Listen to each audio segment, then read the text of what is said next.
నమస్తే, నా పేరు డాక్టర్ నళిని నాగళ్ళ. నేను పల్మనాలజిస్ట్ అండ్ స్లీప్ స్పెషలిస్ట్.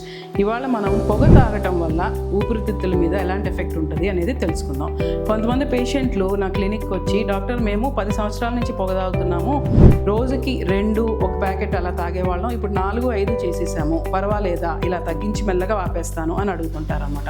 అయితే అసలు నిజమేంటంటే, ఇన్ని సంవత్సరాల నుంచి పొగ తాగుతున్నప్పుడు ఒక పఫ్ తీసుకోగానే ఆల్మోస్ట్ 8,000 విష పదార్థాలు మన ఊపిరితిత్తుల్లోకి చేరుతాయి. ఇవి మన గాలి తీసుకెళ్లే ద్వారాలని, ఊపిరితిత్తుల్ని బాగా డ్యామేజ్ చేస్తాయి, పర్మనెంట్గా డ్యామేజ్ చేస్తాయి.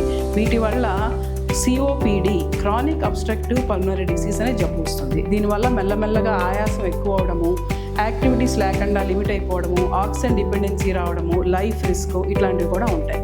అంతేకాకుండా పొగ తాగడం వల్ల లంగ్ క్యాన్సర్, ఇతర ప్రాంతాల్లో క్యాన్సర్లు, స్ట్రోకు, హార్ట్ డిసీజు ఇలా ఎన్నో జబ్బులు రావచ్చు.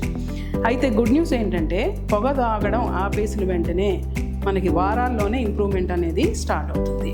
సో ఇందులో సడన్గా ఆపడం అనేది ఇంపార్టెంట్. మెల్లగా తగ్గించడం అనేది ఎప్పటికీ అవ్వదు. ఒకవేళ మీరు ఆపలేకపోతే we're here to help you every step of your smoking quitting.